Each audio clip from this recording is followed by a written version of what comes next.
हर हर महादेव दोस्तों, आप सभी का आपके अपने चैनल माय यूनिक ब्लॉग्स में स्वागत है। हमारे देश में लाखों मंदिर है जिनमें भारत के 4 दिशाओं में स्थापित 4 धाम भी है।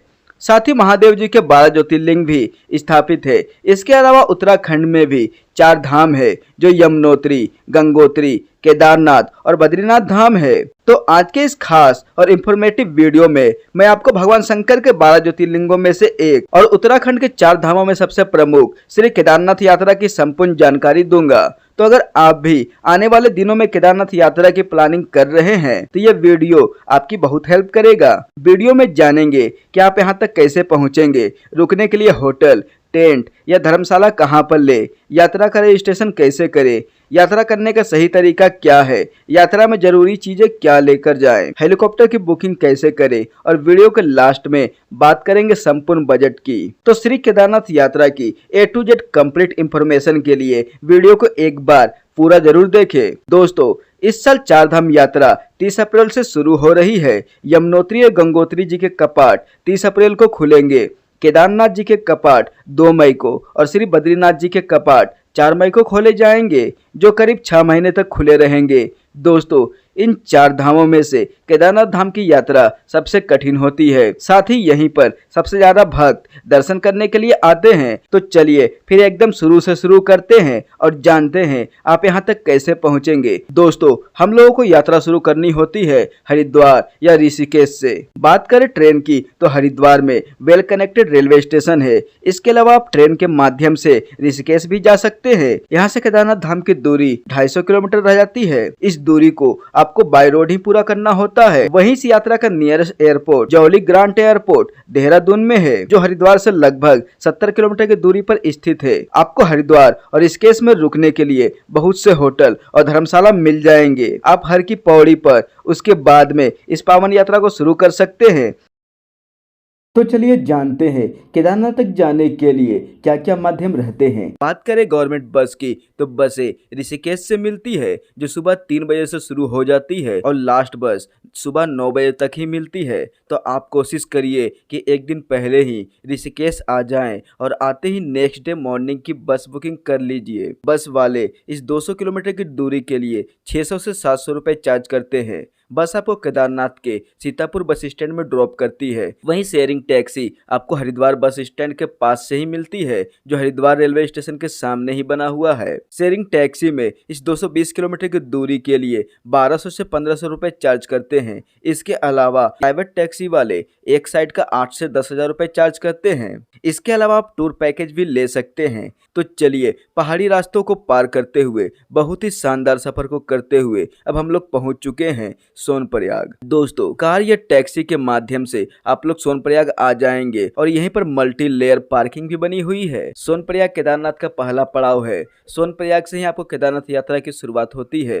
तो चलिए बात करते हैं रुकने के लिए आपको कहां पर होटल लेनी चाहिए। दोस्तों, आप सोनप्रयाग, गौरीकुंड या सीतापुर में होटल्स ले सकते हैं। इसके अलावा सोनप्रयाग से 20 किलोमीटर पहले फाटा या गुप्तकाशी में भी रुक सकते हैं, जिनकी स्टार्टिंग 2000 से 2500 तक हो जाती है। लेकिन मई और जून में जब बहुत ज्यादा भीड़ होती है तो इनके रेट्स भी हाई हो जाते हैं। तो चलिए अब हम लोग सोनप्रयाग से आगे की यात्रा शुरू करते हैं। दोस्तों, आप सोनप्रयाग से जल्दी सुबह 3 से 4 बजे ही निकले, जिससे आप केदारनाथ टाइम से पहुंच जाएं। सोनप्रयाग से गौरीकुंड तक 5 किलोमीटर के लिए गवर्नमेंट बोलेरो चलती है, जिसमें मात्र 50 रुपए प्रति व्यक्ति देकर आप गौरीकुंड पहुंच जाएंगे। सोनप्रयाग से आप जितनी लेट निकलेंगे बोलेरो के लिए उतनी लंबी लाइन में लगना होगा। तो चलिए अब हम लोग आ चुके हैं गौरीकुंड। गौरीकुंड से ही केदारनाथ जी की पैदल यात्रा शुरू होती है। तो इस यात्रा को 16 किलोमीटर का कहते हैं, लेकिन ये यात्रा 22 किलोमीटर की होती है। अगर आपको यहाँ पर पैदल चलने में प्रॉब्लम है तो आप यहाँ पर घोड़ा या खच्चर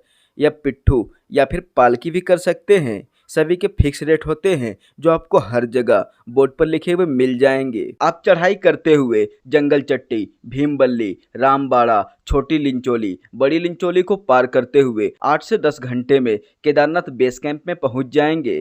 केदारनाथ में खाने पीने की सभी फैसिलिटी मिलती है। इसके अलावा अगर आपको हेल्थ से रिलेटेड भी कोई परेशानी है तो जगह जगह पर आपको हेल्थ क्लिनिक बने हुए मिल जाएंगे, जहां से आप मेडिसिन ले सकते हैं।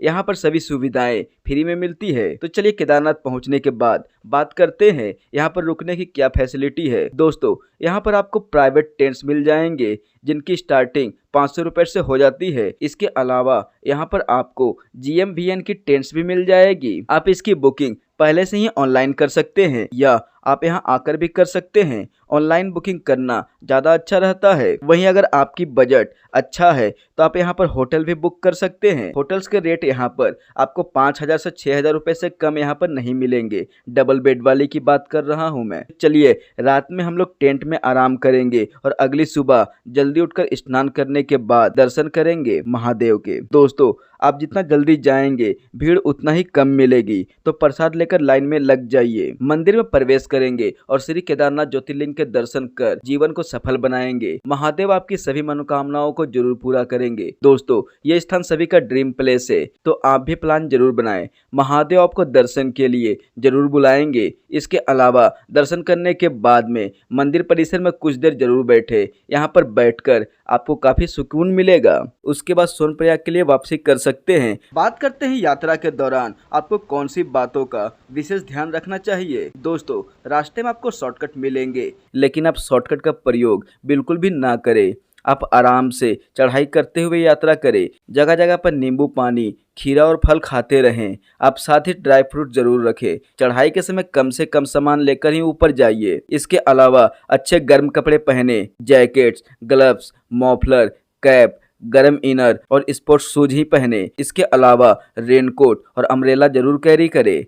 यहाँ पर फ़ोन चार्जिंग की भी प्रॉब्लम होती है, तो आप अपने साथ में पावर बैंक लेकर जरूर आएँ। अब प्लास्टिक का यूज कम से कम करें। चढ़ाई के समय सिगरेट, पान गुटखा आदि का सेवन ना करें, वरना आपको सांस लेने में परेशानी होगी। तो चलिए अब हम लोग बात करते हैं यात्रा की रजिस्ट्रेशन कैसे करें। हम यात्रा की रजिस्ट्रेशन जरूरी होती है, तो आप ऑनलाइन या ऑफलाइन दोनों तरीके से रजिस्ट्रेशन कर सकते हैं, लेकिन ऑनलाइन रजिस्ट्रेशन करना ही ज़्यादा अच्छा रहता है, क्योंकि ऑफलाइन में बहुत ज़्यादा भीड़ होती है। आप उत्तराखंड की ऑफिशियल वेबसाइट या ऐप से रजिस्ट्रेशन कर सकते हैं। वहीं दोस्तों अगर आप चाहे तो पवित्र केदारनाथ जी की यात्रा हेलीकॉप्टर से भी पूरा कर सकते हैं। हेलीकॉप्टर आपको गुप्तकाशी, फाटा और शेरशाह से मिलती है। आप ऑफिशियल वेबसाइट heliyatra.irctc.co.in के माध्यम से इसकी बुकिंग कर सकते हैं। आप एक बात का विशेष ध्यान रखें, ऑफिशियल वेबसाइट के अलावा किसी भी वेबसाइट या एजेंट के माध्यम से बुकिंग नहीं होती है। हर साल बहुत ज्यादा फ्रॉड होता है। आप ऑफिशियल वेबसाइट से ही बुकिंग कीजिए। अभी 2 मई से 31 मई तक की बुकिंग हो रही है। अगले महीने की बुकिंग के लिए आप हमसे अपडेट लेते रहें। तो चलिए बात करते हैं यहाँ पर आने वाले सबसे अच्छा समय कौन सा रहता है। दोस्तों ऐसे तो 6 महीने ही कपाट खुले रहते हैं, लेकिन मई और जून में सबसे ज्यादा भीड़ होती है। इसके अलावा सितंबर और अक्टूबर भी अच्छा समय माना जाता है। जुलाई और अगस्त में बारिश का टाइम रहता है। आप चाहे तो इस टाइम पर अवॉइड कर सकते हैं। बात करें आपको कितने दिनों का टूर प्लान बनाना चाहिए, तो अगर आप हरिद्वार और ऋषिकेश से आने जाने का प्लान बनाते हैं और आप पैदल यात्रा करते हैं, तो आप 5 डेज और 4 नाइट का प्लान बना सकते हैं। इतने टाइम में बहुत ही अच्छे तरीके से इस पावन यात्रा को पूरा कर लेंगे। तो चलिए अब हम लोग बात करते हैं बजट की। तो दोस्तों अगर आप लोग बस से आना जाना करते हैं, साथ ही आप इस यात्रा को पैदल करते हैं, तो आप मान लीजिए कि आप 8 से 10 हज़ार प्लस ट्रेन टिकट, इतने बजट में आप बहुत ही अच्छे तरीके से इस पावन यात्रा को पूरा कर लेंगे। वहीं दोस्तों अगर आप बिना किसी परेशानी, बिना किसी भागा दौड़ी के बहुत ही अच्छे तरीके से इस यात्रा को पूरा करना चाहते हैं, तो इसके लिए टूर पैकेज भी अच्छा ऑप्शन रहता है। तो दोस्तों इस वीडियो में मैंने आपको श्री केदारनाथ यात्रा से जुड़ी हुई हर छोटी बड़ी जानकारी को बड़े ही अच्छे ढंग से देने की कोशिश की है। अगर फिर भी आपकी कोई क्वेश्चन रह जाती है तो आप हमें कमेंट के माध्यम से पूछ सकते हैं। तो दोस्तों आप इस वीडियो को कहां से देख रहे हैं, साथ ही साथ यह वीडियो आपको कैसा लगा कमेंट में ज़रूर बताएं। हर हर महादेव। अगर आपको वीडियो अच्छी लगी तो वीडियो को एक लाइक करके चैनल को सब्सक्राइब भी जरूर करें।